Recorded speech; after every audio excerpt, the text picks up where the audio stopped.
Hey, tennis fans, you are listening to Match Point Canada, the official podcast of Tennis Canada. We're also members of the Tennis Channel Podcast Network. This episode brought to you by 10XTO. I'm Ben Lewis, and our Roland Garros preview episode is upon us. Yes, the second major of the tennis season is now here, and who better to join us as a guest? You see him as a host on Tennis Channel. He's also done work with the NFL Network, NBC Olympics, and ESPN on TV. So happy to welcome back our friend Steve Weissman to the podcast. Steve, how you doing? I'm doing great out here in Paris. Thanks for having me as always. And yeah, just getting going. Today is day 1 of 16 for us at Tennis Channel out here. So just taped our preview show, TC Live, that'll air 11 a.m. Eastern. Myself, Martina Navratilova, John Wertheim, Prakash Amatraj, just kind of getting everybody ready for what's going to go down tomorrow. And it's an exciting tournament as always. You know, we always wait the longest after the Australian Open to get to the next major here in Paris. And so really amped up to see who's going to win this year. And, you know, as you know, on the men's side, it's kind of wide open for the first time in a while. And on the women's side, it's not, or at least that's what it seems like. So I'm sure we'll talk about it, but a lot of great storylines as always. And, you know, just grateful to be out here in Paris once again. I think 9th year with Tennis Channel. This is the 18th year that Tennis Channel has had live coverage of Roland Garros. So, you know, really thankful to be a part of the team and to be able to, you know, bring this back to the folks in the States. Yeah, that's incredible. I have to ask because I really only get the opportunity to kind of work a full tournament when we have our National Bank Open in Toronto, Montreal. And there's always that challenge of sort of pacing yourself when you're working an event. And, you know, we are getting a 2-week event starting next year in Canada.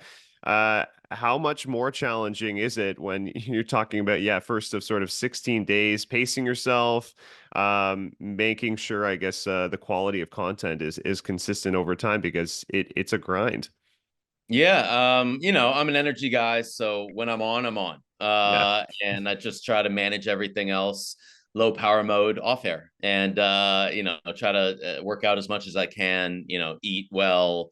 But you know, it's definitely different being on the road and not having, you know, my usual routine that I'm used to. But this is our Super Bowl, so if you can't bring it for that, then you know, got to do something else. So you just kind of summon all your strength and bring it. Plus, I mean, just the energy of being here, I mean, kind of gets you fired up, right? I mean, this is amazing. Like we're in Paris, we're like in between courts 3 and 4. So there's, you know, all the fans that are here, obviously all the players that we're going to see. And it's exciting, you know, to be here for that period of time as well. So you're just managing everything and putting yourself in the best position to be successful. And you know, I don't see any other way. You know, it is, I bring it. And that's just kind of how I do my thing. Thank you guys so much for listening to this week's episode of Match Point Canada. If you'd like to follow along every week, give us a like below. Hit the subscribe button as we're trying to make 15,000 subs. Check out the first episode of Tennis Nation, recapping Canada's historic Davis Cup win from 2022.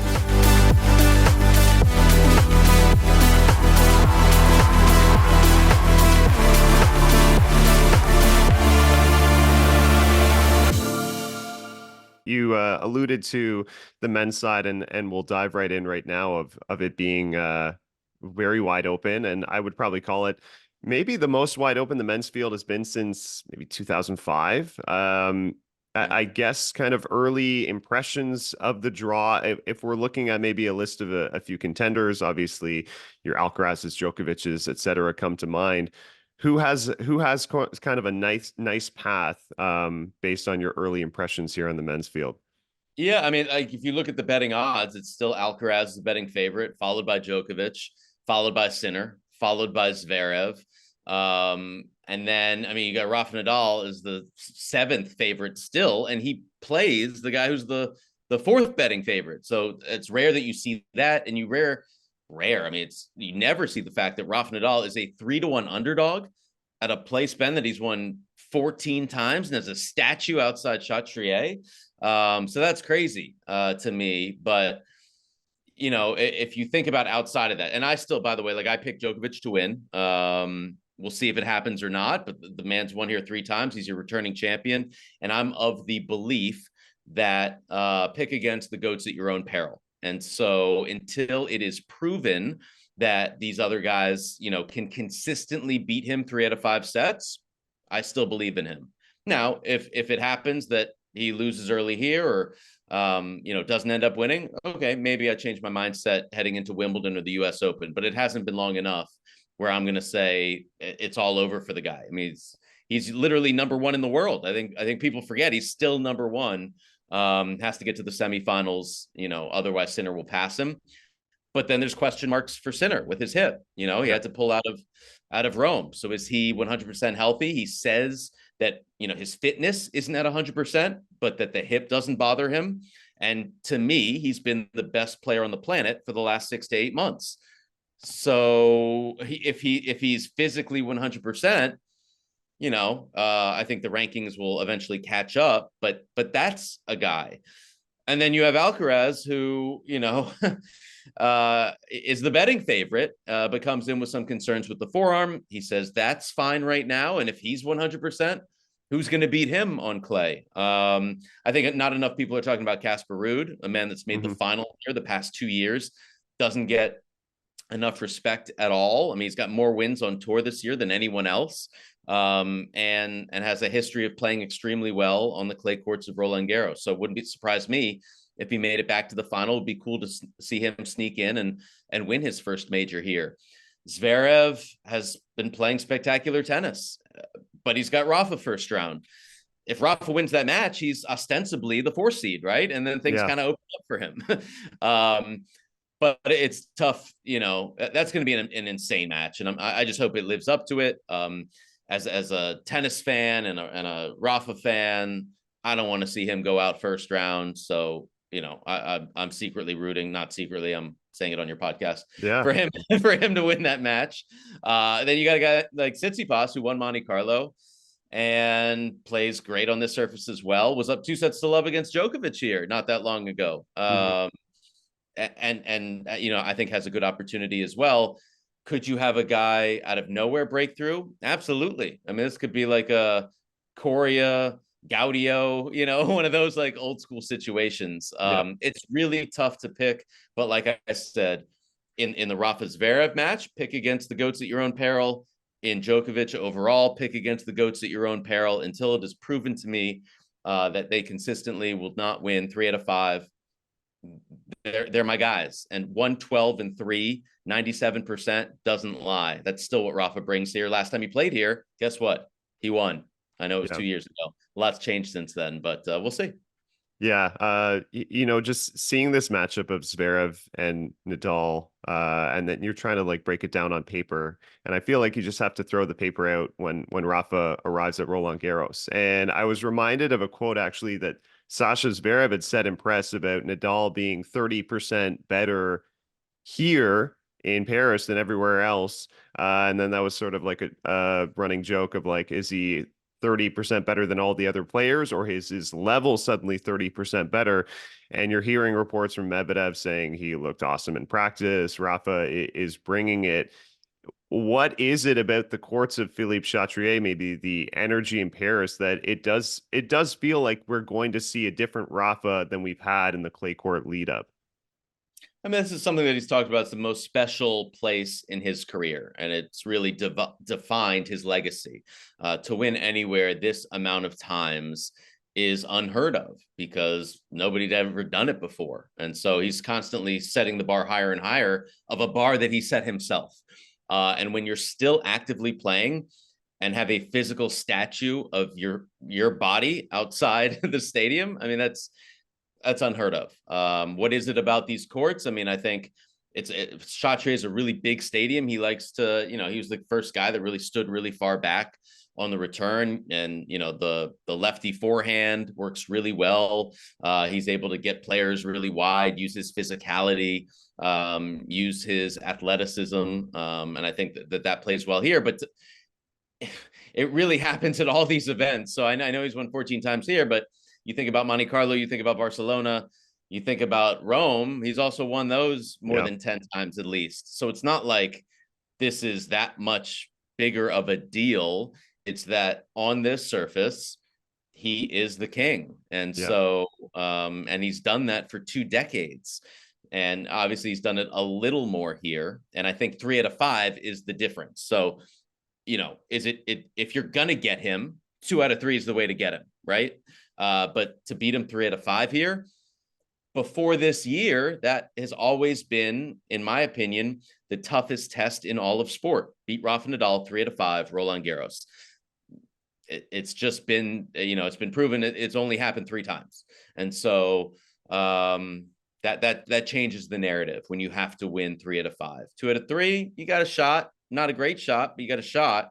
3 out of 5, that's what makes him, according to Zverev or whoever, that 30% better. Yeah. And look, I think that's the same part of the conversation with Novak Djokovic, right? We see the best of 5 animal that he is. And obviously, this has not been a good lead up for him at all on clay. We had the incident with the bottle hitting his head, and he had the loss to Bilo. Gets a tune-up in Geneva, where he said he wasn't playing very well. He was happy to get a few matches, but loses to Maciek. My one concern right now with Novak, last year, he didn't have an ideal clay court lead up. He was asked about if he still liked his chances at the French Open. He said yes. Now he's going in saying, of course, I'm worried about my chances. Does that give you any pause of saying, like, maybe Novak just isn't quite right? No, it Okay. doesn't. I feel like I don't know that he's sandbagging, but listen, maybe he does feel that way, but it doesn't make me change the way I feel about what he's been able to accomplish here. And once again, 3 out of 5, who he is when he steps on the court. So yeah, I mean, he says he's worried. He says he's not the favorite. And that's fine. He's not. I mean, Alcaraz is, but Alcaraz doesn't come in full of confidence either, and neither does Sinner. And a lot of these guys, I mean, Zverev probably comes in with the most confidence, you would think. So no, that doesn't worry me. I always say set the bar lower, exceed expectations. And that goes for anything in life. Like why set yourself up that all, for failure, or that if you don't win, it's a failure. Give yourself, at least mentally, trick yourself into thinking, okay, maybe I'm, not exactly where I want to be, but this is a tournament where you can work your way in. It's 7 matches. And I think Novak does that and has done that better than anyone in the history of the game. It's why he has 24 major titles. And he's really focused on the red clay because the Olympics he's talked about is a big deal for him this year. And he wants to add that, gold medal in singles, that one of the only things he's missing from his resume. And he's come in here before having, not had the best lead up to it and still won or performed really well. So, we'll see. It's definitely been a different Djokovic that we've seen over the last, few months. But if you put what he's done this year up, like just on a board and without a name next to it, you'd be like, I would take that, semifinal to major, a couple other semifinals, pretty solid winning record. It's because he's Novak Djokovic, he's GOAT status, and we expect him to never lose, that it's a little bit surprising. But it's not like, the man has a losing record this year or is, going out first round multiple times. Like he's doing all right. I think personally he'll be okay. Before I ask you about a couple of our Canadians on the men's side, maybe a dark horse pick or two, a name that has really caught your eye outside of the top 10 where you're thinking this guy could do some damage. How about some guy that's ranked 269? That's won 14 times. yeah, that's a pretty safe one actually. And yeah, maybe outside of the scope of Rafa, you just forget that ranking, right? Yeah, I mean, Nico Jari has really impressed me a lot. The way he was able to make the final in Rome. I think he's got an incredible game on this surface and brings a lot of power. His serving's been incredible. So that's somebody that stands out. The guy that just beat Djokovic, Thomas Machac. I mean, he has, as a young player, has really stepped up, and I think offers a lot of upside, a lot of talent there. Somebody who hasn't had the best clay court season coming, European clay court season coming in. I know he won Houston, but Ben Shelton, hasn't fared that well in the European clay court events that he's played. But I think he's a big game player. I think he's a big tournament player. And so coming into a major, I think we're going to see a different Ben Shelton, and somebody that I know he's ranked 15 in the world, but, hasn't proven it here yet before. So I think he can do that. And listen, I mean, Tommy Paul has never been past the second round here, I don't think. Taylor Fritz has never been past the third round here. Mm-hmm. And these are guys ranked 12 and 14 in the world right now. Taylor calls himself Clayler now.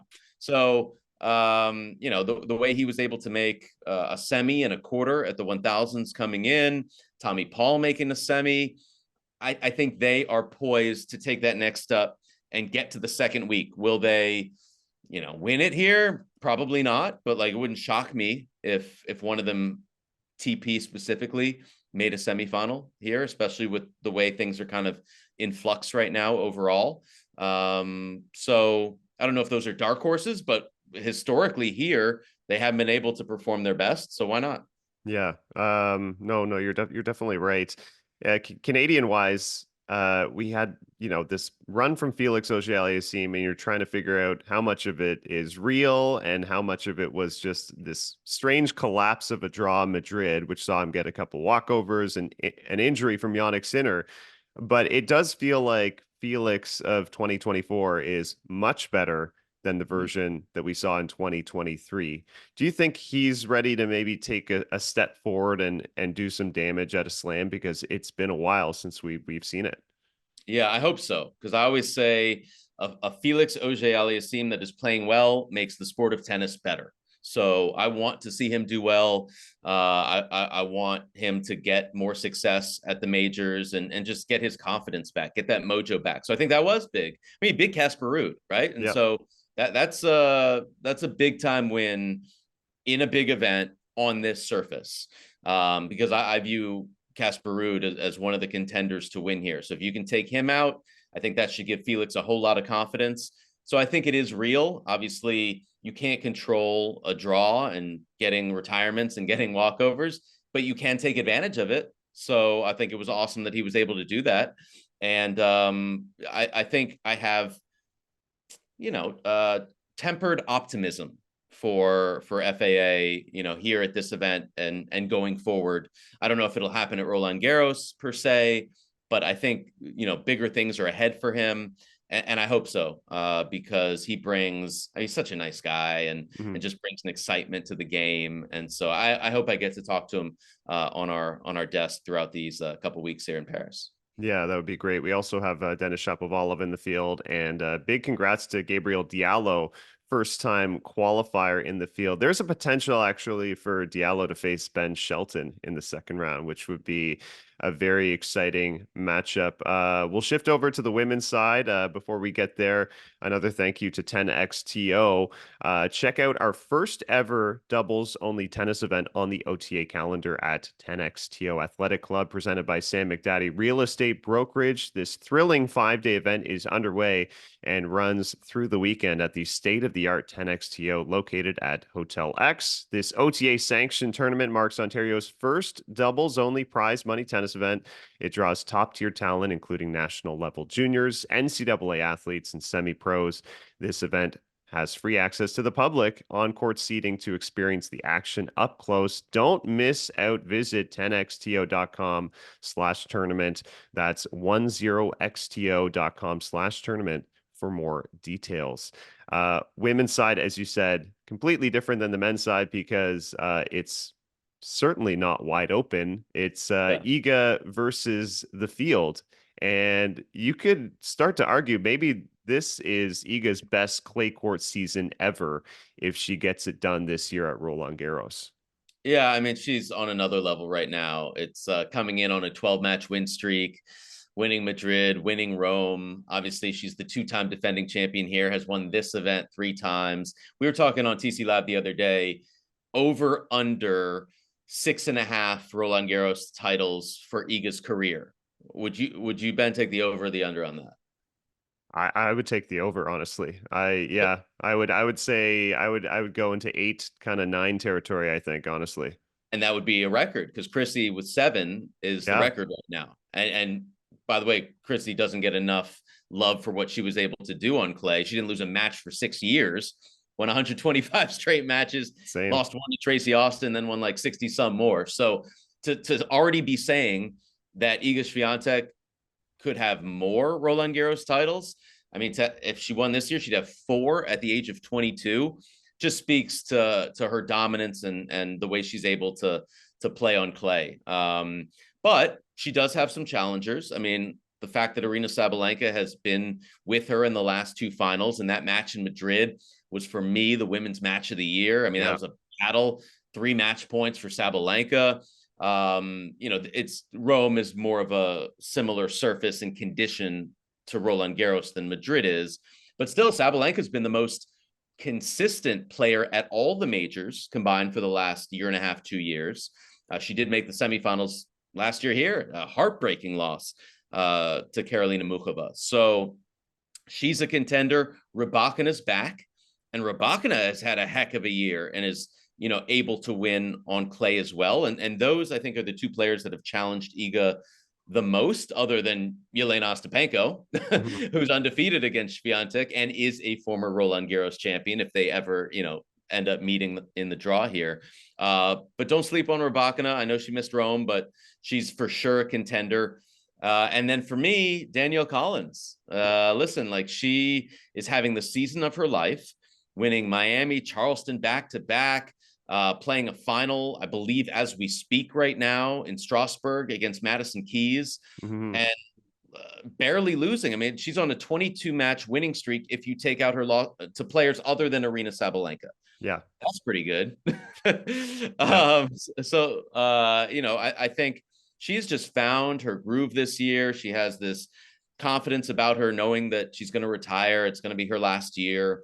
That said, obviously it is Iga against the field, but it's not a foregone conclusion, in my opinion, that she wins here. I think there's a lot of players, not a lot, but that group of players can contend with her.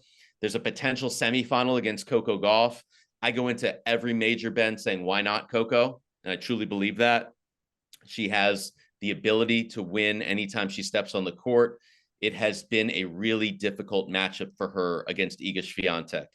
But what has always impressed me the most about Coco Gauff is her ability to problem solve in real time. So she does that on the court. I believe at some point she's going to figure out a way to beat Iga on clay, whether it happens this year at Roland Garros or not, to be determined. But to not mention her would be offensive, in my opinion. She definitely has a shot to win it. Yeah, look, on Coco, what I noticed just from that match in Rome is you felt like Coco was pushing her absolute hardest, playing her peak tennis, and there was no margin for error against Iga Swiatek. So if you have a little hiccup with a couple double faults, which sort of leaked into her game late in that first set, that's sort of the separator for me when Iga is on the clay court specifically. Pressure points, you have little to zero margin for error. Is that sort of the sense you get when she steps onto this surface in particular? Absolutely. She puts so much pressure on you. And I was listening to Jessie Pegula talk about, unfortunately, Jessie's not playing here at Roland Garros this year, but she was talking about the way Iga hits the ball, and it's so heavy and she puts so much top spin. And she said she hits like a guy. And it's just different. It just feels different. And she has more time here at Roland Garros and on the red clay in general. And so even if you hit the ball big, it's small margins. And how you beat Iga is taking time away. So this surface allows her to have more time, and then she can produce that forehand with, incredible amounts of RPMs. And then she's one of the best athletes on tour. And so that combination has proven, over the last few years to, lead to what she's done, which is an incredible run on clay in general. And of course, here in Paris as well. Aryna Sabalenka, last year, semifinals, she was ahead, 5-2 in that third set against Muchova. You're really thinking here's a breakthrough to a French Open final. that falls by the wayside. I feel like despite not winning a title in this lead up on clay, she's an improved player on this surface. And you obviously mentioned that final in Madrid where she had match points against Iga. I think, do you sense like now that she has a couple of Australian Opens under her belt, she's proven herself that she can win slams. Maybe those little hiccups and moments at slams are going to maybe go away, and she's just going to trust her tennis when it matters most. I think so. I think so. I think she's a player that learns from all of her losses, is upset by them, and is Yeah. always looking to get better. And Arena Sabalenka at her best can beat Iga Swiatek and has every weapon to beat everybody on tour. I think she hits bigger than anybody, when it comes to, the ground strokes and her serve. The way she's been able to figure out her serve. I know you mentioned Coco and the double faults, a few years back. That's what we were talking about with Arena Sabalenka. Yeah. That's gone now. It just doesn't happen anymore. And I don't really recall another player that has been able to get rid of that in their game to this level. So now looking to become the first player, I think, since Serena in 2015 to win the first two majors of the year. And she's gone through some stuff that's been talked about a lot off court, but now she's back in a good place, I think, mentally. Physically, she's right there, has an incredible team around her. I think one of the best teams in tennis. They just get along so well and really, balance, I think, her out mentally and put her in such a happy mind space. So we were talking on the show today. We could see third straight tournament, Sabalenka Swiatek, go for the title here. And that rivalry, it's interesting because Martina was on the show today and they've played the most times in clay court finals since Chrissy Everett and Martina Navratilova, which is wild. So again, 40 years. This is the best clay court finals rivalry that we've seen. And it is pretty cool to see the matchup because it's somewhat of a contrast in styles. And we love that in tennis, where you have, the pure power of Sabalenka and then, Swiatek, which is just, complete full game athleticism. So it would be cool to see, once again, 1 versus 2 as well. They've been the top 2 players in the world, I think, for 69 straight weeks. Coco had a chance to get to that, 2 spot, wasn't able to get it done. So Sabalenka is still there. Rybakina's in the mix as well. But yeah, I mean, Sabalenka, I think, will definitely learn from those tight losses, and isn't phased by them. Some people, I think about them forever. I think she's like, I hated it, and maybe I lost a little bit of sleep, but now I'm not thinking about it anymore. Yeah, no, that's well said. As we wrap up, I'll ask for a player maybe outside of your top 10 that you have an eye on. Madison Keys, actually, one of them who's been playing really, really good tennis. Yeah, for sure. I mean, she's in the final right now, I think, against Collins. So that's a great confidence boost for her coming into this event. She's a player that has gotten to the semifinals before here at Roland Garros. And I'll throw another name in there, Sloane Stephens, a former finalist here, that you can never count her out heading into any tournament. I just believe that if Sloane finds her groove, she can also beat anybody. Is still top 3 mover on tour, top 3 athlete in the WTA. If you ask me, this may be shy. I told her yesterday because I was doing an event with her. I said, you asked me whose forehand I want, like men's or women's. I'll take Sloane Stephens' forehand. That thing it's a thing of beauty. It is such easy power. And once again, a little bit more time on clay, I think, helps her a lot. Mira Andreeva is another young player that I think can make a deep run here. Had a great tournament in Madrid again. It is constantly learning and getting better and better. Just turned 17. I mean, she's so young, but so talented and so confident as well. So could see her make a little bit of a run here as well. And, your girl, Clayla Fernandez, why not? Okay. Right. Yeah. I always think her game, can make a deep push here on the clay as well. And would love to see that. I think when she's doing well, it's also good for the sport of tennis. And I love the fact that she's been doing the Instagram lives after Yep. a lot of her matches. Mm-hmm. Get to see her personality more and kind of coming into her own as well off the court. And I think that helps her, be confident on the court. Yeah, former quarterfinalist too at this tournament just a few years ago. So she knows how to play on the clay. I'll wrap up with a question on Bianca Andreescu. We were hopeful we would see her in Rabat, Morocco, to make her long-awaited return to the tour, but it's happening here at Roland Garros. Tough first round against Sarah Sorribes Tormo. Bianca on the panel's radar at all? I mean, we haven't seen her in a really long time. There's not a lot of, points to go off of. Yeah. But in history, and by the way, that match against SST, I feel like that could be 3 hours and 30 minutes or something like that. Just an absolute grind. Mm-hmm. But that's what I love about BB. I mean, that's anytime you put her out on court, she is the ultimate fighter.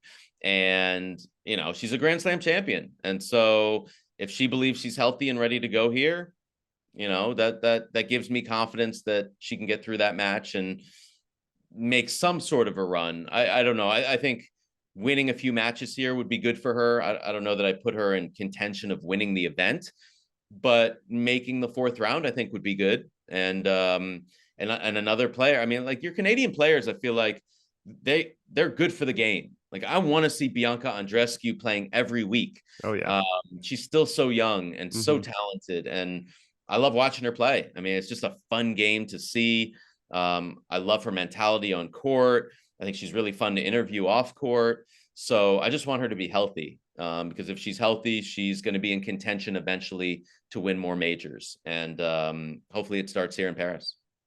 Steve, that's a great place to wrap. You're going to make a lot of Canadian fans with those points. It's always a pleasure having you on the podcast, and thanks so much for taking the time out of your busy schedule in Paris. Enjoy the next 2 weeks in Roland Garros. We'll be following the coverage. Thank you, Ben. Always a pleasure to join you. I will have plenty of croissants yes, for nice. you over the next 2 weeks. Maybe even some pain au chocolat. Ooh. And every morning. You ask me what gets through 16 days in a row.